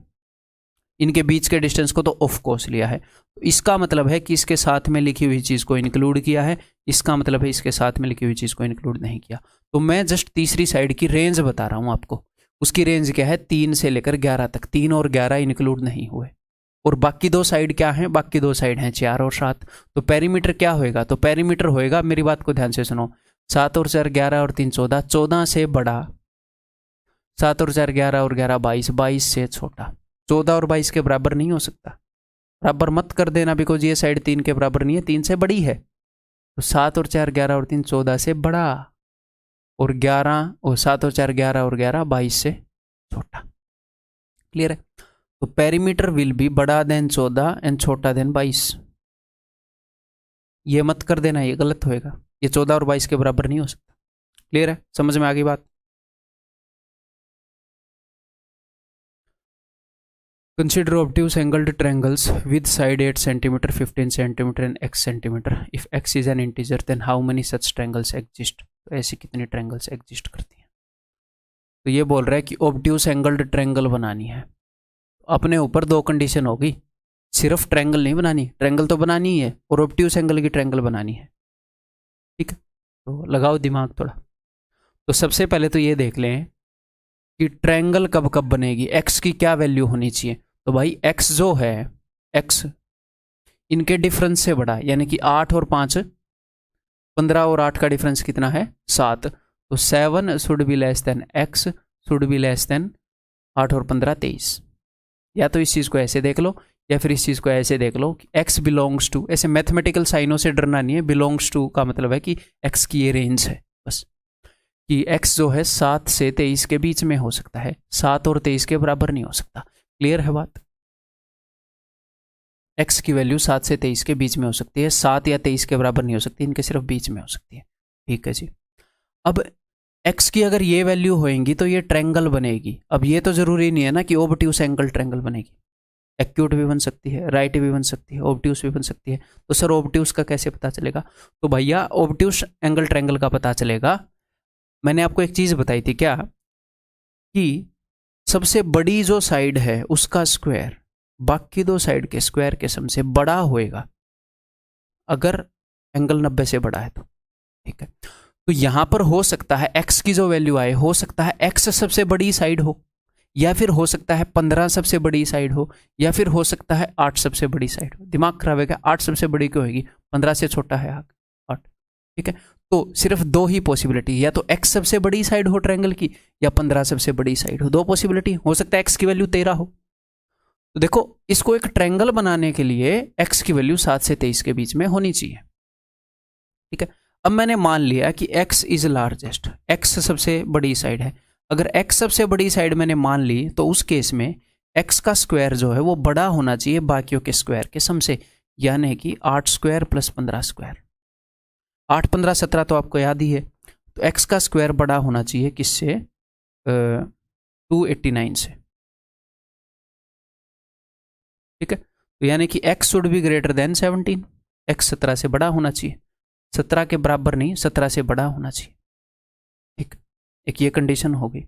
ओके, देन हो सकता है 15 सबसे बड़ी साइड हो, मतलब जो मैं ट्रायंगल बनाऊंगा हो सकता है मैं ऐसी वैल्यूज लूँ जिसके अंदर x सबसे बड़ी हो। ठीक है, मान लो मैंने ऐसी ट्रायंगल बना दी 8 15 और 18, x सबसे बड़ी होगी ना। कभी कभी ऐसा भी हो सकता है 8 13 और 15 कि 15 सबसे बड़ी हो। तो सेकंड केस है कि 15 इज द लार्जेस्ट साइड। तो इस केस में 15 का square should be greater then x का स्क्वायर प्लस 8 का स्क्वायर। इट इंप्लाइज दैट, मुझे तो x से मतलब है तो मैं इस x को देख रहा हूँ, x square should be less then 225 minus 64 should be less then 161। तो x का स्क्वायर 161 से छोटा होना चाहिए। तो भैया 13 का स्क्वायर 169 होता है, तो x जो है वो 12 से कम होना चाहिए। 12 भी हो सकता है, 12 का जो स्क्वायर है वो 161 से छोटा है, तो 12 भी हो सकता है। तो x क्या हो सकता है? 12 से लेकर यहां तक यानी कि 8 से लेकर 12 तक हो सकता है। कंडीशन सेटिस्फाई कर गई इसके अकॉर्डिंग, और इसके अकॉर्डिंग x क्या हो सकता है, x 17 से बड़ा, यानी कि 18 से लेकर, ये मैंने ऐसे ये वाली ब्रैकेट बनानी थी, ये वाली 18 से लेकर 22 तक हो सकता है। अब मैं आपको फिर से बताता हूं, देखो, ताकि एक ट्रायंगल बने, ताकि इन 3 साइडों को लेकर एक ट्रायंगल बने, ठीक है, और ये बिल्कुल रिलेवेंट क्वेश्चन है, ठीक है, तो ये मत सोचना है इररिलेवेंट है, इररिलेवेंट में कुछ करा ही नहीं रहा, क्योंकि मुझे इतना पता है कि टाइम इतना कम है कि फालतू की चीज़ें करवाने लगे ना तो रिलेवेंट भी कवर नहीं हो पाएंगी, ठीक है, तो इसीलिए मैं टोटली रिलेवेंट सारी चीज़ों में लगा हुआ हूँ। देखो, सबसे पहली कंडीशन है कि भैया इन 3 साइडों को लेकर एक ट्रायंगल तो बने कम से कम, तो ट्रायंगल बनाने के लिए ये कंडीशन है कि x की वैल्यू जो है वो 7 से 23 के बीच में होनी चाहिए, ठीक है। लेकिन अब x की ऐसी वैल्यू लेनी है कि ये ऑब्ट्यूस एंगल ट्रायंगल बने, ऑब्ट्यूस एंगल ट्रायंगल बने। ऑब्ट्यूस एंगल ट्रायंगल कब बनेगी, तो हो सकता है x की वैल्यू, भैया हो सकता है जो हम ट्रायंगल बनाएं उसमें x की वैल्यू सबसे बड़ी हो या 15 की वैल्यू सबसे बड़ी हो, तो मैं ऑब्ट्यूस एंगल ट्रायंगल बना रहा हूं। अगर x की वैल्यू सबसे बड़ी है तो मैं ऐसी कंडीशन क्रिएट कर रहा हूं कि सबसे बड़ी साइड का स्क्वायर बाकी 2 साइडों के स्क्वायर के सम से बड़ा हो। x की वैल्यू बस 17 से बड़ी आनी चाहिए, तो x की वैल्यू 17 से बड़ी आ जाए और 23 से छोटी तो होनी चाहिए, नहीं तो ट्रायंगल ही नहीं बनेगी, और 23 से छोटी अगर इस रेंज में आ गई तो ट्रायंगल भी बन जाएगी और ऑब्ट्यूस एंगल ट्रायंगल भी बन जाएगी। लेकिन ऐसी वाली ऑब्ट्यूस एंगल ट्रायंगल बनेगी जिसमें x लार्जेस्ट है। ऐसी तो कोई कंडीशन नहीं है ना कि x लार्जेस्ट हो, स्मॉलेस्ट हो, फलाना डिमकाना हो, ऐसी कोई नहीं है, बस हमें ऑब्ट्यूस एंगल ट्रायंगल बनानी है, बन रही है इस केस में। अब ऐसी भी ट्रायंगल बन सकती है जिसमें भैया 15 सबसे लार्जेस्ट हो, तो ठीक है भाई, सबसे लार्जेस्ट साइड का स्क्वायर बाकी के स्क्वायर के सम से बड़ा होना चाहिए, क्योंकि ऑब्ट्यूस एंगल ट्रायंगल चाहिए। अगर एक्यूट चाहिए होती तो छोटा कर देते, दोनों जगह छोटा कर देते। फिर हम क्या लेते कि हो सकता है 8 सबसे छोटी है या x सबसे छोटी है, फिर 15 को सबसे छोटी तो नहीं ले सकते ना, फिर ऐसे करते। ऐसे ही यहां पर कंडीशन मिल जाएगी कि x की वैल्यू ऐसी हो कि उसका स्क्वायर 161 से छोटा हो, 12, 13 तो बड़ी हो जाएगी, तो 12 को ले सकते हैं, तो 8 से 12, तो टोटल कितनी वैल्यूज पॉसिबल है, how many such triangles exist, तो 8 से लेकर 12 तक, तो 12 में से 8 मत घटाना, एक पहले वाला घटाना, 5 ट्रायंगल्स, 12 में से 17 गया, 5 ट्रायंगल्स, ठीक है भाई, 5 और 5 10, option C. Clear, are we good here? In isosceles triangle FGH, okay जी, FGH एक आइसोस्केलस ट्रायंगल है, FG is less than 3 centimetre, देख लेते हैं, FGH, FG less than 3 centimetre है, GH इज 8, GH जो है वो 8 है, then the correct relation is, तो करेक्ट रिलेशन क्या होगा, ठीक है। तो कभी भी ट्रायंगल की साइड्स के बारे में कोई क्वेश्चन हो तो ज़्यादा टेंशन नहीं लेनी, वो एक ही रूल लगेगा, क्या, ट्रायंगल की साइड्स की लंबाइयों के बारे में है, तो अगर एंगल्स का कोई लेना देना है तो वो वाला रूल लगता है, कौन सा, कि side opposite to greater angle is greater type का, एंगल से कोई लेना देना नहीं है, सिर्फ लंबाइयों की बात है, तो वही लगता है, क्या, कि किसी भी साइड की लंबाई ट्रायंगल में बाकी दोनों के डिफरेंस से बड़ी, सम से छोटी, और कोई पॉसिबिलिटी नहीं है अपने सिलेबस में, ठीक है। तो ये एक आइसोस्केलस ट्रायंगल है, तो आइसोस्केलस ट्रायंगल है तो 2 केस हो सकते हैं, हो सकता है ये दोनों बराबर हों, या फिर दूसरा केस क्या हो सकता है, ये लेस देन 3 है, ये 8 है, हो सकता है ये दोनों बराबर हों, तो अगर ये दोनों बराबर हुई तो ये लेस देन 3 होगी, तो इन दोनों का सम क्या होगा, ये भी 3 से छोटी, ये भी 3 से छोटी, तो इन दोनों का सम तो 8 से छोटा हो गया, लेकिन किन्हीं भी 2 साइड का सम तीसरी साइड से बड़ा होना चाहिए ना, कोई भी साइड बाकी 2 के सम से तो छोटी होनी चाहिए, तो दिस इज नॉट पॉसिबल। यहां पर अगर ये 8 हो गई तो ये 3 से छोटी है, तो किसी भी साइड को ले लो, इसी को ले लो, क्या इन दोनों के डिफरेंस से बड़ी है, भले ही 3 से छोटी हो, 0 से तो बड़ी ही है, इन दोनों के सम से छोटी है, ये पॉसिबल है, तो बताओ उसने क्या बोला, then the correct relation is GH is equal to FH, हाँ ये रही, ठीक है, या कुछ और दे देता कि FG is less then FH, जो भी यहां से रिलेशन बनती, ठीक है, टेंशन नहीं लेनी बेफालतू की। XYZ are integer that are sides of an obtuse angle triangle, ठीक है, XYZ इंटीजर हैं जो ऑब्ट्यूस एंगल ट्रायंगल के साइड्स हैं।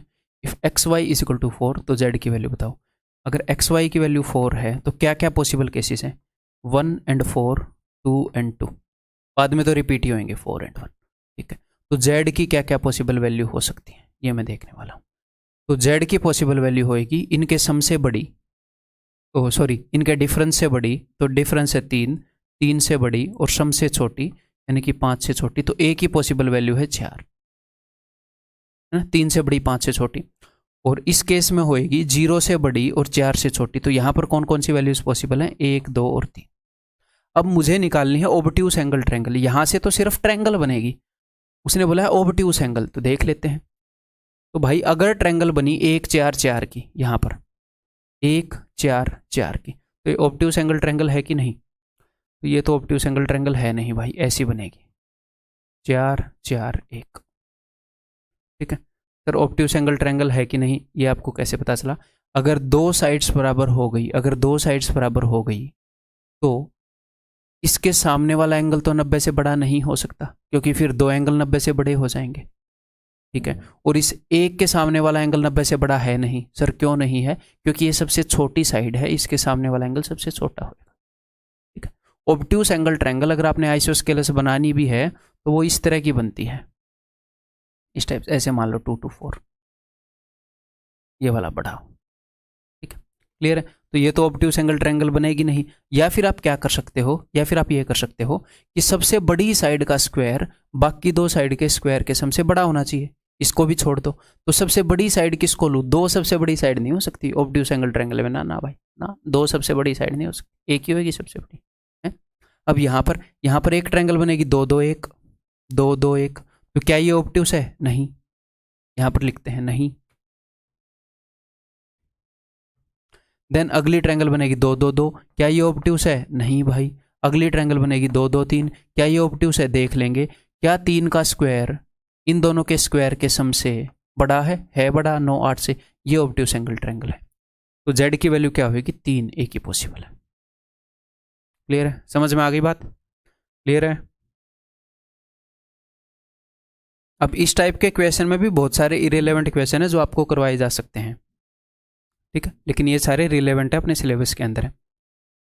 How many isosceles triangles with integer sides are possible such that sum of 2 of the sides is 12, अगर दो sides का सम 12 है, आइसोस्केलस ट्रायंगल बनानी है, साइड्स इंटीजर होनी चाहिए ऑफ कोर्स, नहीं तो इनफाइनाइट आंसर हो जाएंगे। दो साइड का सम 12 है, तो दो केसेस हो सकते हैं हमारे पास भाई, हो सकता है जो साइडें बराबर हों उनका सम 12 हो सकता है ये 6 है, ये 6 है, ये हो गई ए की वैल्यू, ठीक है। हो सकता है जो साइडें बराबर हों उनका सम 12 ना हो, उसका और एक दूसरे का सम 12 हो। मान लो ये ए है तो ये क्या हो जाएगी 12 माइनस ए, तो ये भी हो जाएगी 12 माइनस ए। दो केसेस पॉसिबल हैं, तो यहां पर मैं देखूंगा कितनी ट्रायंगल बन सकती हैं, यहां पर मैं देखूंगा कितनी ट्रायंगल बन सकती हैं, ठीक है भाई। कंडीशन वही लगेगी, किसी भी एक साइड को पकड़ लो, वो बाकियों के डिफरेंस से बड़ी और सम से छोटी होनी चाहिए, ठीक है। तो इन दोनों का डिफरेंस कितना है, 0, 0 should be less than A, should be less then 6 और 6 12। तो जो ए की रेंज है वो क्या होगी, वो 0 से 12 के बीच में है। आप इसको डायरेक्टली ऐसे भी लिख सकते हो, मैं डायरेक्टली ऐसे ही लिखता हूँ अगर मैं लिख पाऊँ तो, कि ए की जो रेंज है वो इनके डिफरेंस से बड़ी, डिफरेंस से 0 और 12 से छोटी। तो कहाँ से कहाँ तक आ जाएगा, तो 1 से लेकर 11 तक आ जाएगा, तो टोटल 11 वैल्यूज होगी, ठीक है, ए की। अब यहाँ पर देखते हैं ए की कितनी वैल्यूज होगी। तो यहाँ पर आप क्या करोगे, यहाँ पर मैं दो कंडीशन लिख लूंगा क्योंकि थोड़ी सी उल जुलूल सी वैल्यूज हैं, अजीब सी, 12 माइनस ए, 12 माइनस ए। तो किसी भी एक वैल्यू को पकड़ूंगा, ये ए जो है ये बड़ी होनी चाहिए इनके डिफरेंस से, तो इन दोनों का डिफरेंस क्या है 0, तो a should be greater than 0 and a should be less than इन दोनों के सम से। तो इन दोनों का सम क्या है 24 माइनस 2a। तो अब इस a को मैं इधर लेकर आ रहा हूं, तो 3a should be less then 24, a should be less then 8, a जो है वो 8 से कम होनी चाहिए, ठीक है, और 0 से बड़ी होनी चाहिए। तो इन दोनों को लेंगे, एक ये कंडीशन है, एक ये कंडीशन है, तो इन दोनों को लोगे, a should be greater than 0 and less than 8, यानी कि 1 से लेकर 7 तक। तो यहाँ पर कितनी वैल्यूज हो जाएंगी, 7 वैल्यूज। लेकिन जब भी ऐसा क्वेश्चन आए आपने एक चीज ध्यान रखनी है कि यहाँ पर और यहाँ पर एक ट्रायंगल 2 बार काउंट होती है। अगर a की वैल्यू 6 हो तो यहाँ पर भी एक ट्रायंगल बनेगी 6, 6, 6 वाली, और यहाँ पर भी एक ट्रायंगल बनेगी 6, 6, 6 वाली। जो इक्विलेटरल ट्रायंगल है वो दोनों में काउंट हो जाती है, ए की वैल्यू 6 लिखो, 6 6 6 6 6 6, ये हमेशा ऐसा होएगा। तो आपने क्या करना है, आपने 11 + 7 11 + 7 -1 टोटल 17 वैल्यूज। इक्विलेटरल ट्रायंगल 2 बार काउंट हो गई, तो answer is option C. Clear है मेरे भाई? क्लियर है? ऐसे ही इक्वेशन को कर सकते हो। HW दे दूं?